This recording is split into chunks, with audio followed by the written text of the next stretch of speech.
నమస్కారం, news vision కు స్వాగతం. ముందుగా వార్తల్లోని ముఖ్యాంశాలు.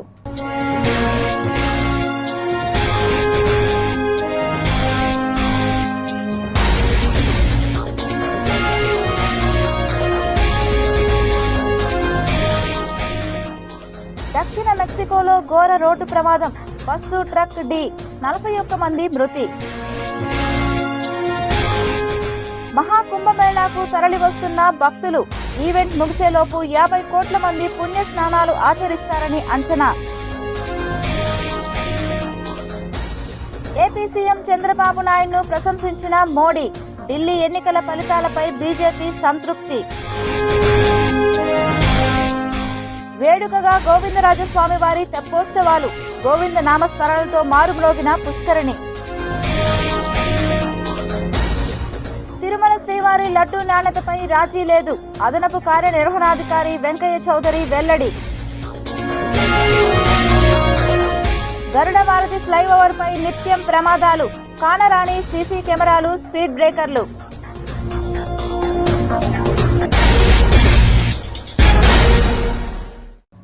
రోడ్డు ప్రమాదాలు ఆందోళన కలిగిస్తున్నాయి. అతివేగం, నిర్లక్ష్యంగా డ్రైవ్ చేయడం కారణంగా రోడ్డు ప్రమాదాలు చోటు చేసుకుంటున్నాయి. రోడ్డు ప్రమాదాల్లో భారీగా ప్రాణ నష్టం జరుగుతోంది. దక్షిణ మెక్సికోలో ప్రయాణికులతో వెళ్తున్న బస్సును ట్రక్కు ఢీకొట్టింది. ఈ ప్రమాదంలో 41 మంది మరణించారు. 48 మంది ప్రయాణికులతో వెళ్తున్న బస్సును ట్రక్కు ఢీకొట్టిందని మెక్సికోలోని టబాస్కో రాష్ట్ర ప్రభుత్వం తెలిపింది. ఢీకొన్న వెంటనే బస్సులో మంటలు చెలరేగడంతో ఈ ఘోరం చోటు చేసుకుందని అధికారులు వెల్లడించారు. బస్సు కాన్కూన్ నుంచి టబాస్కోకు వెళ్తుండగా ఈ ప్రమాదం చోటు చేసుకున్నట్లు తెలిపారు. ఈ ప్రమాదంలో బస్సులోని 38 మంది ప్రయాణికులు, 2 డ్రైవర్లు మృతి చెందినట్లు తెలిపారు. ట్రక్ డ్రైవర్ కూడా మరణించినట్లు వెల్లడించారు. ఇప్పటి వరకు 38 మృతదేహాలను వెలికితీసినట్లు వెల్లడించారు. ప్రమాద ధాటికి బస్సు పూర్తిగా దగ్ధమైందని అధికారులు చెప్పారు. ప్రమాదంలో మరణించిన వారి వివరాలను సేకరించి వారి కుటుంబ సభ్యులకు అప్పగించనున్నట్లు వెల్లడించారు. ఘటనా స్థలంలో సహాయక చర్యలు కొనసాగుతున్నాయని, ప్రమాదానికి గల కారణాలపై ఆరా తీస్తున్నట్లు అధికారులు చెప్పారు. మహాకుంభమేళా సక్సెస్ఫుల్గా సాగుతోంది. ఈవెంట్ ముగిసే నాటికి 50 కోట్ల మంది పుణ్య స్నానాలు ఆచరించే అవకాశాలు ఉన్నాయని అంచనా వేస్తుంది ఉత్తరప్రదేశ్ ప్రభుత్వం.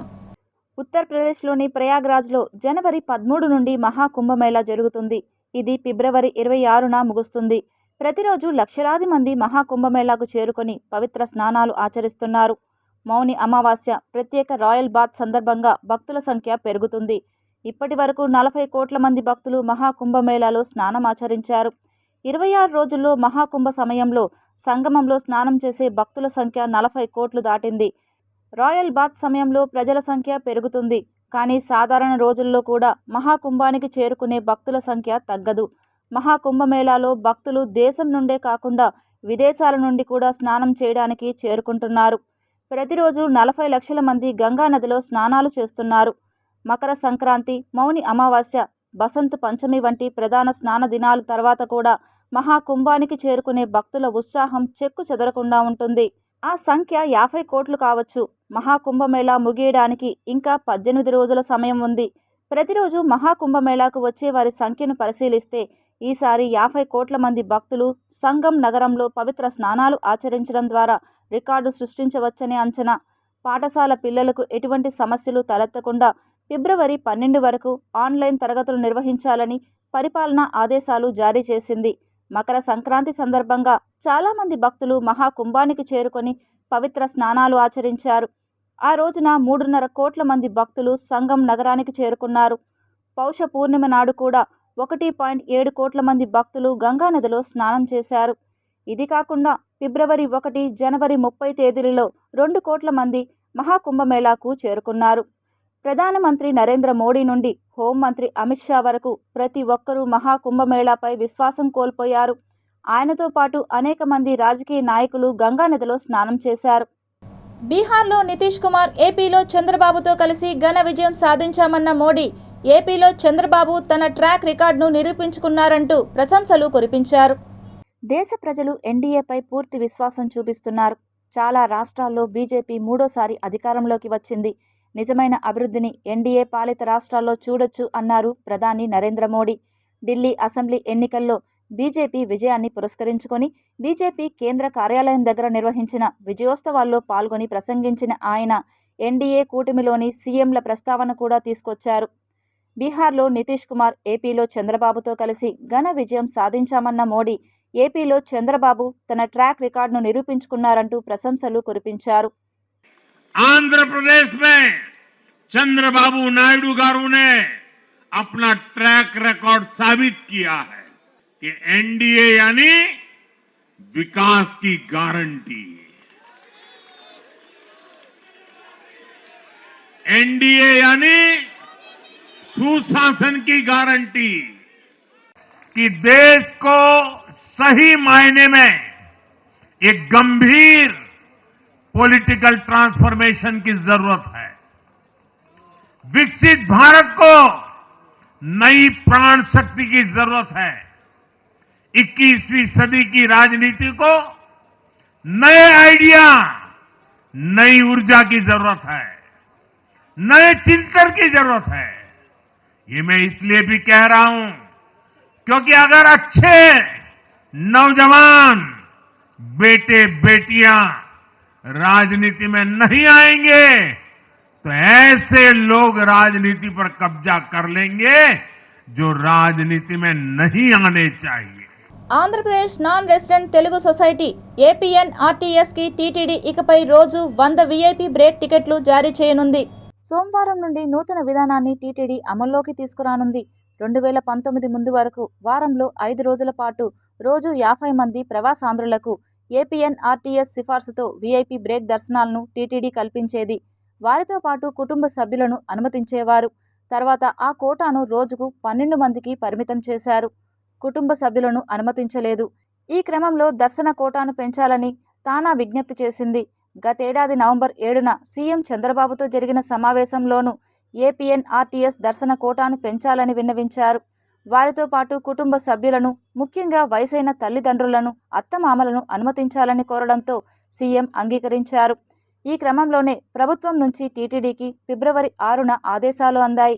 శాకాహారంతో జీవహింసను నిషేధించవచ్చునని తిరుపతి స్పిరిచువల్ సొసైటీ వారు ఓ భారీ కార్యక్రమాన్ని నిర్వహించారు. ఆదివారం శాకాహారంపై మొదట నగరంలో అవగాహన కోసం ర్యాలీ నిర్వహించారు. టీటీడీ మహతి ఆధ్వర్యంలో పలువురు ప్రజాప్రతినిధులతో ధ్యానము, యోగము, అహింస మార్గంలపై భారీ సభను నిర్వహించారు.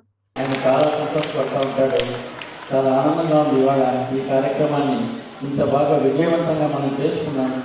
ఏ కార్యక్రమం కూడా మనం చెయ్యాలా అంటే సంకల్పం ఒకటే కావాలా, దానికి శ్రద్ధ అనేది కావాలా. ఈ కార్యక్రమం విజయవంతం చేసే దాంట్లో ఒక మాట చెప్పాలంటే ఇన్ని సంవత్సరాలు మేము కష్టపడ్డాం, కానీ ఈసారి అది పూర్తిగా బాబోనే టేకప్ చేశారు. అయితే చాలా సంతోషంగా ఉన్నాను. ఎందుకంటే మన తర్వాత కూడా ఒక స్ట్రాంగ్ లీడర్షిప్ అనేది మనకు ఉంది. మన మోహన్ భయం లేదు.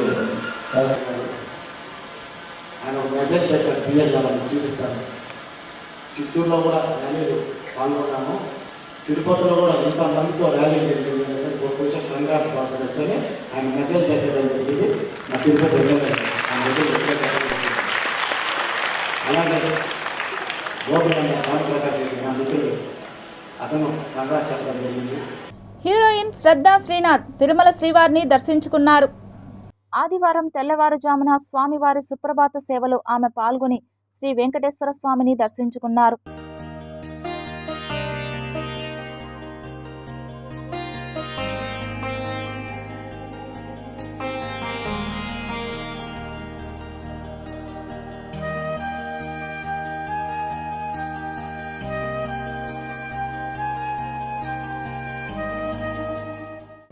శ్రీవారి దర్శనార్థం తిరుమలకు వచ్చే భక్తుల దాహార్తిని తీర్చే టీటీడీ జలాశయాల భద్రత ప్రశ్నార్థకంగా మారింది.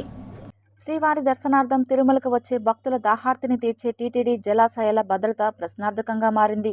గత పాలకుల నిర్లక్ష్య ధోరణి కారణంగా లీకేజీలు, పగుళ్లు, తుప్పుపట్టిన గేట్లతో డ్యాముల పరిస్థితి ఆందోళన రేపుతోంది. కూటమి ప్రభుత్వం ఏర్పాటైన తర్వాత వచ్చిన అధికారులు డ్యాముల భద్రతపై ప్రత్యేక దృష్టి సారించారు. డ్యాముల నిర్వహణలో పూర్తి పరిజ్ఞానం ఉన్న అధికారులు టీటీడీలో లేకపోవడంతో వాటి మరమ్మతుల కోసం కేంద్ర జల సంఘాన్ని టీటీడీ సంప్రదించింది. భక్తులకు నీటి అవసరాలను తీర్చేందుకు తిరుమలలో మొత్తం 5 డ్యాములున్నాయి. 1960 వరకు చిన్నపాటి చెరువులు, గుంతలపై ఆధారపడే టీటీడీ తొలిసారిగా 1963లో గోగర్భం డ్యామును, 1983లో పాప వినాశనం డ్యామును నిర్మించింది. ఏటా భక్తుల సంఖ్య పెరుగుతూ నీటి కొరత ఏర్పడుతున్న క్రమంలో 2002లో ఆకాశగంగా, 2011లో జంట ప్రాజెక్టులుగా పిలిచే కుమారధార, పసుపుధార డ్యాములను నిర్మించారు.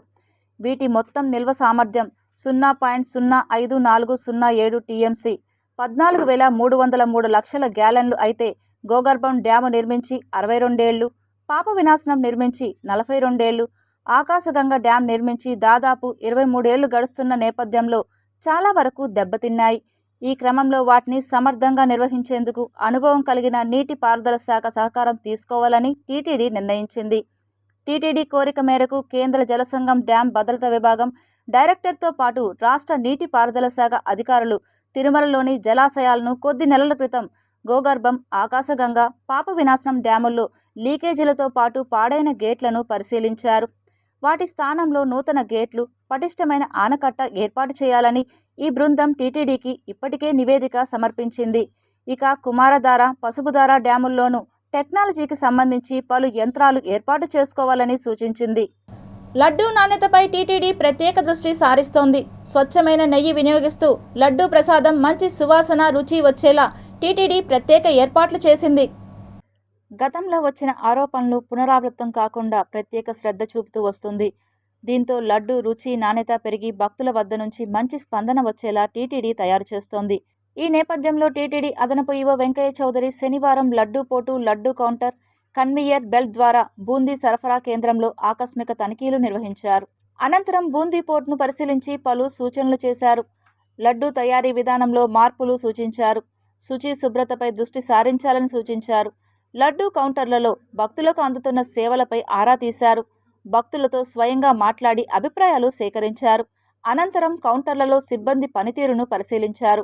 లడ్డూ వితరణ విధానాన్ని, టోకెన్ స్కానింగ్ ప్రక్రియ విధానంపై కౌంటర్ సిబ్బంది వద్ద వివరాలు సేకరించారు. ఇక అగర్బత్తీల స్టాల్స్ను సందర్శించి విక్రయాలను పరిశీలించారు. శ్రీరామకృష్ణ తీర్థ ముక్కోటి ఏర్పాట్లపై టీటీడీ అదనపు ఈవో వెంకయ్య చౌదరి తిరుమల గోకులం సమావేశ మందిరంలో సమీక్ష నిర్వహించారు. తిరుమలలో జరిగే అతి ముఖ్యమైన తీర్థ ఉత్సవాలలో ఒకటైన రామకృష్ణ తీర్థ ముక్కోటికి అవసరమైన ఏర్పాట్లు చేయాలని అధికారులను ఆదేశించారు అదనపు ఈవో వెంకయ్య చౌదరి. భక్తుల కోసం షామియానా, రేడియో బ్రాడ్కాస్టింగ్ ద్వారా ప్రకటనలు, డిస్ప్లే బోర్డులు ఏర్పాటు చేయాలని ఇంజనీరింగ్ అధికారులకు సూచించారు. టీటీడీ భద్రతా సిబ్బంది, పోలీసులు సమన్వయంతో పనిచేయాలని సూచించారు. భక్తుల సౌకర్యార్థం భద్రత, అన్నప్రసాదం, తాగునీరు, వైద్యం, ఆరోగ్యం, అటవీ విభాగాల ఏర్పాట్లపై ఆయన సమీక్షించారు. పాప వినాశనం వద్ద భక్తులకు అన్నప్రసాదం పంపిణీకి అవసరమైన శ్రీవారి సేవకులను నియమించాలని కోరారు. అధిక బరువు, ఆస్తమా, గుండె సంబంధిత సమస్యలు, ఇతర దీర్ఘకాలిక వ్యాధులు ఉన్న యాత్రికులను, వృద్ధులను అనుమతించబోమని తెలియజేశారు. తీర్థం వద్ద పూజలు సకాలంలో పూర్తి చేయాలని ఆలయ సిబ్బందిని ఆదేశించారు. కాగా గోగర్భం డ్యాం పాయింట్ నుండి పాప వినాశనం వరకు యాత్రికులను తరలించేందుకు ఏపీఎస్ఆర్టీసీ నుండి బస్సులను ఏర్పాటు చేసేలా చర్యలు తీసుకోవాలని కోరారు. ఫిబ్రవరి 12వ తేదీ ఉదయం 5 గంటల నుండి మధ్యాహ్నం 12 గంటల వరకు మాత్రమే యాత్రికులను ఈ తీర్థానికి అనుమతించనున్నట్లు తెలిపారు. రామచంద్రాపురం మండలం రాయల చెరువులో ప్రమాదవశాత్తు పడి యువకుడు మృతి చెందిన సంఘటన చోటు చేసుకుంది. చంద్రగిరి నియోజకవర్గం రామచంద్రాపురం మండలంలోని రాయల చెరువులో పడి ఓ యువకుడు మృతి చెందాడు. వివరాల్లోకి వెళితే రాయల చెరువు పేట గ్రామానికి చెందిన లోకేష్ 23 తన ద్విచక్ర వాహనంతో వేగంగా వెళుతూ మలుపులో అదుపు తప్పి రాయల చెరువులోకి దూసుకుని వెళ్లిన ద్విచక్ర వాహనంతో చెరువులో మునిగిపోయాడు. గట్టుకు పక్కనే ఉన్న చెట్టుకు ఢీకొని చెరువులో ద్విచక్ర వాహనంతో పాటు పడ్డాడని స్థానికులు వెల్లడించారు. స్థానిక సి రామాపురంలో ఉన్న ప్రైవేట్ సైనిక పాఠశాలలో డ్రైవర్గా పనిచేస్తున్నాడు. డ్యూటీకి వెళ్లిన లోకేష్ ఎంతకీ రాకపోవడంతో కుటుంబ సభ్యులు ఆచూకీ కోసం విచారించారు. రాయల చెరువు గట్టులో ఉన్న చెట్టుకు ద్విచక్ర వాహనం తగులుకొని ఉన్నట్లు బంధువులు గుర్తించారు. పోలీసులకు సమాచారం అందించడంతో బంధువులతో కలిసి చెరువులో వెతుకులాట్లో రాయల చెరువులో లోకేష్ మృతదేహాన్ని బంధువులు, పోలీసులు గుర్తించారు. కేసు నమోదు చేసుకుని పోస్టుమార్టానికి మృతదేహాన్ని పోలీసులు తరలించారు. అతివేగంతో ద్విచక్ర వాహనాన్ని కంట్రోల్ లేకపోయి ప్రమాదానికి గురైనట్లు సమాచారం. గోవిందరాజస్వామి వారి తెప్పోత్సవాలు అత్యంత వైభవంగా జరుగుతోంది. తిరుపతి శ్రీ గోవిందరాజస్వామి వారి తెప్పోత్సవాల్లో భాగంగా 4వ రోజు ఆదివారం సాయంత్రం శ్రీకృష్ణస్వామి మరియు ఆండాల్ అమ్మవారి రూపంలో భక్తులను కటాక్షించారు. ఈ సందర్భంగా ఆలయంలో ప్రత్యేక కార్యక్రమాలు నిర్వహించారు. 4వ రోజైన ఆదివారం సాయంత్రం 6:30 నుండి రాత్రి 8 గంటల వరకు స్వామివారు దేవేరులతో కలిసి తెప్పపై విహరించి భక్తులకు అభయమిచ్చారు. అనంతరం ఆలయ 4 మాడ వీధుల్లో ఊరేగి భక్తులను అనుగ్రహించారు. ఈ సందర్భంగా టీటీడీ హిందూ ధర్మ ప్రచార పరిషత్, అన్నమాచార్య ప్రాజెక్ట్ ఆధ్వర్యంలో భజనలు, హరికథ, సంగీత కార్యక్రమాలు నిర్వహించారు. ఈ కార్యక్రమంలో తిరుమల శ్రీ శ్రీ శ్రీ పెద్దజీయర్ స్వామి, శ్రీ శ్రీ శ్రీ చిన్నజీయర్ స్వామి, ఆలయ డిప్యూటీ ఈవో శ్రీమతి శాంతి, ఇతర అధికారులు, విశేష సంఖ్యలో భక్తులు పాల్గొన్నారు. ప్రపంచవ్యాప్తంగా పోలిస్తే ఆలస్యంగా అభివృద్ధి అయినప్పటికీ ఫ్లైఓవర్ బ్రిడ్జిల స్థాయికి మనం చేరి ఆలస్యాన్ని, ట్రాఫిక్ జామ్లను అధిగమించి మహానగరం స్థాయికి చేరుకున్నాం. పెరుగుట విరుగుట కొరకే అన్నట్లు ఈ ఫ్లైఓవర్స్పై యూత్ అతివేగంతో పాటు సరైన సూచిక బోర్డులు లేకపోవడంతో ప్రమాదాల సంఖ్య పెరిగాయి. స్పీడ్ బ్రేకర్స్, సూచిక బోర్డులు, సీసీ కెమెరాలు, ఇతర ట్రాఫిక్ నియమ నిబంధనలు లేకపోవడం మరో కారణం. తిరుపతి నగరంలో ప్రతిష్టాత్మకంగా నిర్మించబడ్డ గరుడ వారధి ఈరోజు అనేక ప్రమాదాలకు, అనేక అరాచక కార్యక్రమాలకు నిలయంగా మారుతున్న పరిస్థితి నెలకొంది.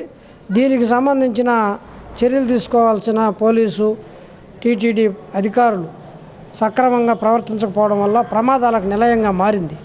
సూచిక బోర్డులు ఏర్పాటు చేయడము, ఫ్లైఓవర్ మీద వాటికి సంబంధించిన వేగ నిరోధకాలు ఏవైతే మనం స్పీడ్ బ్రేకర్లు అంటాం అటువంటి ఏర్పాటు చేయడం, సూచిక బోర్డులు ఏర్పాటు చేయడము, ఇవన్నీ కూడా ఒక పకడ్బందీగా ఇన్ని కోట్లు 600 కోట్ల పైన ఖర్చు పెట్టి చేసిన ఒక ప్రాజెక్టులో ఈ చిన్నవి కొరవడ్డం అనేది చాలా శోచనీయము.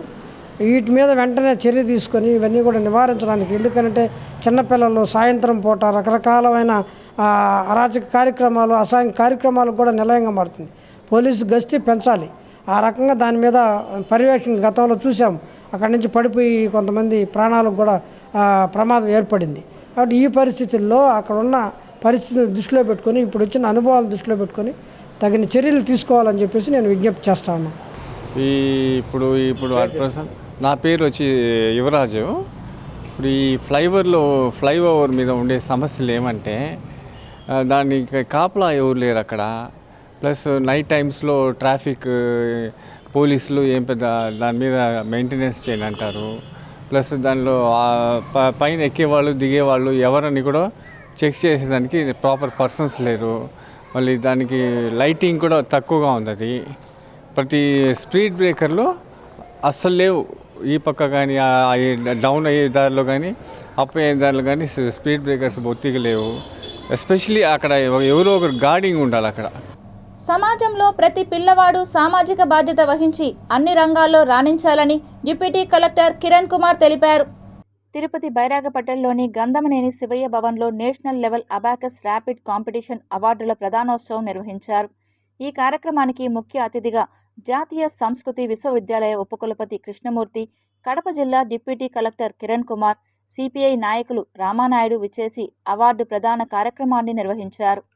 మన ధరణి అబాకస్ ద్వారా జాతీయ స్థాయిలో మనం ఓరల్ కాంపిటీషన్ పెట్టడం జరిగింది. ఈ ఓరల్ కాంపిటీషన్లో 1535 మంది పాల్గొనగా దాంట్లో 435 మంది విజేతలు, అంటే జాతీయ స్థాయి, రాష్ట్ర స్థాయి, జిల్లా స్థాయిలో వారికి మంచి ట్రోఫీలు, సర్టిఫికేట్స్ ప్రధాన కార్యక్రమానికి ముఖ్య అతిథులుగా మన సాంస్క్రిట్ విద్యాపీఠ్ వైస్ ఛాన్సలర్ గారు, అదేలాగా మన సిపిఐ మెంబర్ మన రామానాయుడు గారు, ఇలా చాలా గొప్ప వ్యక్తుల ద్వారా మంచి ఉపన్యాసాలు ఇచ్చి పిల్లలు మంచి స్థాయిలో ఎదగాలని, వారి యొక్క గొప్ప విజయాలు సాధించాలని కోరుకోవడానికి ఈ ధరణి అబాకస్ అవార్డ్ ఫంక్షన్ ఎంతో దోహదపడాలని. తిరుమల శ్రీవారి దర్శనానికి రద్దీ పెరిగింది. కలియుగ దైవం శ్రీ వెంకటేశ్వర స్వామి కొలువై ఉన్న ఆ తిరుమల తిరుపతి కొండపై భక్తుల రద్దీ ఒక్కసారిగా పెరిగిపోయింది. శ్రీవారి దర్శనం కోసం 23 కంపార్ట్మెంట్లలో భక్తులు వేచి ఉన్నారు. దీంతో శ్రీనివాసుడి సర్వదర్శనానికి భక్తులకు 10 గంటల సమయం పడుతుండగా, టైమ్ స్లాట్ దర్శనం భక్తులకు 4 గంటల సమయం పడుతుండగా, 300 రూపాయల ప్రత్యేక దర్శనం టికెట్లు కొనుగోలు చేసిన భక్తులకు శ్రీవారి దర్శనం 3 నుంచి 4 గంటల సమయం పడుతుంది. నిన్న స్వామివారిని 58,908 మంది భక్తులు దర్శించుకోగా శ్రీవారి హుండీ ఆదాయం 3.23 కోట్లు వచ్చినట్లు తిరుమల తిరుపతి దేవస్థానం బోర్డు అధికారులు వెల్లడించారు. అయితే నిన్నటి వరకు భక్తుల రద్దీ తక్కువగా ఉన్నప్పటికీ వీకెండ్ కావడంతో భక్తుల రద్దీ మరింత పెరిగే అవకాశం ఉందని టీటీడీ అధికారులు అంచనా వేస్తున్నారు. ఇక ముందుగా ప్రత్యేక దర్శనం టికెట్లను బుక్ చేసుకున్న వారితో పాటు ఏ రోజుకు ఆ రోజు ఎస్ఎస్టీ టోకెన్లు కూడా జారీ చేస్తుండడంతో తిరుమలకు వచ్చే వారి సంఖ్య రోజురోజుకి పెరిగిపోతుందని తిరుమల తిరుపతి దేవస్థానం అధికారులు పేర్కొంటున్నారు. ప్రతిష్టాత్మకంగా నిర్వహిస్తున్న 17వ పుస్తక ప్రదర్శనపై దాడి చేసిన మతోన్మాదులను తక్షణమే అరెస్టు చేయాలని వామపక్ష పార్టీ నాయకులు డిమాండ్ చేశారు. తిరుపతి ఇస్కాన్ ప్రక్కన ఉన్న టీటీడీ మైదానంలో 17వ పుస్తక ప్రదర్శన కార్యక్రమాన్ని ఏర్పాటు చేసిన విషయం విదితమే. అయితే శనివారం రోజున కొద్దిమంది మతోన్మాదులు విచ్చేసి పుస్తకాల స్టాల్స్ మీద పడి దౌర్జన్యానికి పూనుకున్నారని ఆగ్రహం వ్యక్తం చేశారు. ఆధ్యాత్మిక క్షేత్రంలో ఇటువంటి దౌర్జన్యాలు జరగడం పట్ల వామపక్ష పార్టీ నాయకులు ఆగ్రహం వ్యక్తం చేశారు. దౌర్జన్యాన్ని ఆపమని కోరితే అసభ్యకర పదజాలంతో ప్రజలందరినీ దూషించారని అన్నారు. కొంతమంది రౌడీ మోకలు, ఉన్మాద శక్తులు మతోన్మాదాన్ని తలకెక్కించుకొని 8 గంటల సమయంలో ఒక బుక్ షాప్ మీద కొన్ని పుస్తకాలు అమ్ముతున్నారు, అమ్మకూడదు ఇక్కడ అని చెప్పేసి వాళ్ళ మీద దౌర్జన్యం చేయడం. ఆ తర్వాత విశాలాంధ్ర బుక్ షాప్కి వచ్చేసి పెరియార్ పుస్తకాన్ని నిషేధించాలి, ఇది ఎందుకు ఇక్కడ అమ్ముతున్నారని చెప్పి దాన్ని తొలగించేట్టుగా ఒత్తిడి చేయడం. ఈ దుర్మార్గం అంతా భీతావహ వాతావరణంలో జరిగింది. ఇది కొంతమంది ఇక్కడ తిరుపతి కేంద్రంలో పనిగట్టుకొని అక్కడ జన్ కిరణ్ అనే ఒక అతను, అదే రకంగా ఓంకార్ అనే ఒక అతను, ఇటువంటి వాళ్ళు ఎక్కడ పడితే అక్కడ విచ్చనగా రౌడీజాన్ని తయారు చేసుకుంటూ తిరుపతి ప్రజల యొక్క ప్రశాంతతని దెబ్బతీస్తూ ఉన్నారు. ఈ తిరుపతి భారతీయ సంస్కృతిని కూడా దెబ్బతీస్తున్నారు. అన్ని మతాలకి, సర్వమతాలకి కేంద్రంగా ఉన్న భారతదేశ ఔన్నత్యాన్ని దెబ్బతీస్తూ ఉన్నారు. అన్నమాచార్య కళామందిరంలో గత 3 రోజులుగా జరుగుతున్న రాగ రసజ్ఞ త్యాగరాజస్వామి సంస్మరణోత్సవాలు ఆదివారంతో ముగిశాయి. చేస్తూ సంగీత కార్యక్రమాల్ని జనంలోకి తీసుకెళ్లే కార్యక్రమాల్ని చేస్తుంది. గత 8 ఏళ్లుగా ఏడాదిలో 3 సార్లు ఖచ్చితంగా 3 గొప్ప కచేరీల్ని ఏర్పాటు చేసి తద్వారా ఇక్కడున్న పిల్లలకి వాళ్ళ భవిష్యత్తుకి ఎంతో ఉపయోగపడుతుంది. సో ఈ సంస్థ యొక్క ముఖ్య ఉద్దేశం ఏంటంటే సంగీతాన్ని ఎలా మనం ప్రమోట్ చేయాలి, ప్రొటెక్ట్ చేయాలి అండ్ అలాగే పర్పిచుయేట్ చేయాలి అనేది ఒక ముఖ్య ఉద్దేశంగా పెట్టుకున్నాం. మా పిల్లలు కూడా ఇందులో పాల్పంచుకుంటున్నారు. అందరి పిల్లల్లాగే రాగరసజ్ఞ పిల్లలకి ఎంతో సహకారం అందిస్తోంది. ఇదొక స్టేజ్. పిల్లలు సంగీతంలో అభివృద్ధి చెందాలంటే ఇలాంటి కార్యక్రమాలు ఎన్నో జరగాలి. ఇలాంటి కార్యక్రమాల వల్ల పిల్లలకి ఒక మంచి సంగీతంలో ఒక మంచి ఎక్స్పీరియన్స్ వస్తుంది. పోయిన సంవత్సరానికి ఈ సంవత్సరానికి మా పిల్లల్లోనే ఎంతో అభివృద్ధి చూసాం సంగీత పరంగా. ఇలాంటి కార్యక్రమాలు రాగరసజ్ఞ ఎన్నో చేసుకోవాలని కోరుకుంటూ ధన్యవాదాలు రాగరసజ్ఞకి. ఈ కార్యక్రమాలను జయప్రదం చేస్తున్నారు. వారి పిల్లలకి నేర్పించడంలోనూ ప్రదర్శన ఇప్పించడంలోనూ చాలా నైపుణ్యం ఇప్పించడంలోనూ ఎంతో అభిమానంతో ప్రేమతో వచ్చి ఇక్కడ కచేరీలు విని వాళ్ళని ఎంకరేజ్ చేస్తున్నారు. అందుకు ఈ రాగరసజ్ఞ తరపున మా యొక్క కృతజ్ఞతలు తెలుపుతున్నాం. తిరుపతి రాఘవేంద్ర నగర్లో ఉన్న శ్రీ షిరిడి సాయిబాబా మందిరం 20వ వార్షికోత్సవం అత్యంత వైభవంగా నిర్వహించడం జరుగుతుందని ఆలయ కమిటీ సభ్యులు పేర్కొన్నారు. గడచిన 20 సంవత్సరాలుగా తమ ఆలయాన్ని ఆదరిస్తున్న భక్తులకి కృతజ్ఞతలు తెలిపారు. శ్రీ షిరిడి సాయిబాబా 20వ వార్షికోత్సవాన్ని పురస్కరించుకుని అత్యంత వైభవంగా నిర్వహించడం జరుగుతుందని, తిరుపతి నగర ప్రజలందరూ విచ్చేసి సాయిబాబా కృపకు పాత్రులు కావాలని ఆలయ పూజారి కోరారు. ఉదయం కాకడ హారతి, మహాభిషేకం, గణపతి పూజ, పుణ్యాహవచనం, రక్షాబంధనం, లలిత సహస్రనామం, కుంకుమార్చన వంటివి నిర్వహించడం జరుగుతుందని, ప్రజలందరూ విచ్చేసి బాబాను దర్శించాలని తెలిపారు. మన వార్షికోత్సవం తరఫున వార్షికోత్సవం ద్వారా 20వ వార్షికోత్సవం అంటే 2 శతాబ్దాలు జరిగిన దానివలన ఆలయ కమిటీ మరియు భక్తుల ద్వారా తాళాలతో ఉదయం వచ్చి కాకడ హారతి 6 గంటలకి, తదుపరి 6:30కి మహాభిషేకము, పంచామృతము దిగిన దౌరాలతో చేసుకుంటున్నారు. నెక్స్ట్ వచ్చి 9 గంటలకి లలితాదేవి పూజ మరియు హోమము, రక్షాబంధము, కుంకుమార్చన, గణపతి హోమం జరుగుతుంది భక్తులకి ద్వారా జరగబడడం. మళ్ళీ వచ్చి మధ్యాహ్నం హారతి అవగానే తదుపరి కార్యక్రమం అన్నదాన కార్యక్రమం జరుగుతుంది. సాయంత్రం 5:30 గంటలకి పల్లకి సేవ పురవీధుల్లో జరుగుతుంది. నెక్స్ట్ వచ్చి మళ్ళా 8 గంటలకు ఉయ్యాల సేవ జరుగుతుంది. తదుపరి కార్యక్రమం 8 తరువాత కార్యక్రమం సేజహారతి జరుగుతుంది. వార్తలు ముగించే ముందు ముఖ్యాంశాలు మరోసారి చూద్దాం.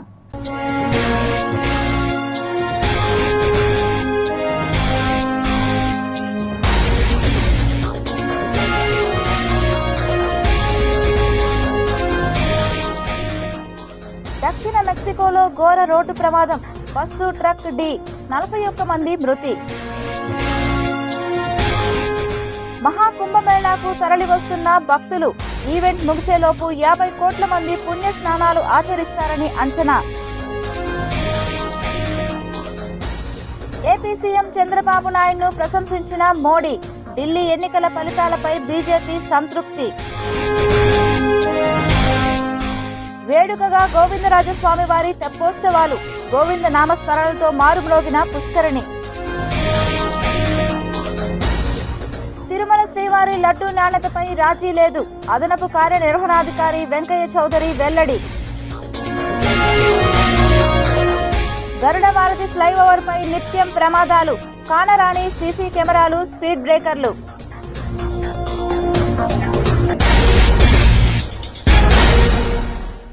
ఈ వార్తలు ఇంతటితో సమాప్తం. సమగ్ర సమాచారంతో నెక్స్ట్ విషయంలో మళ్ళీ కలుద్దాం. అంతవరకు సెలవు, నమస్కారం.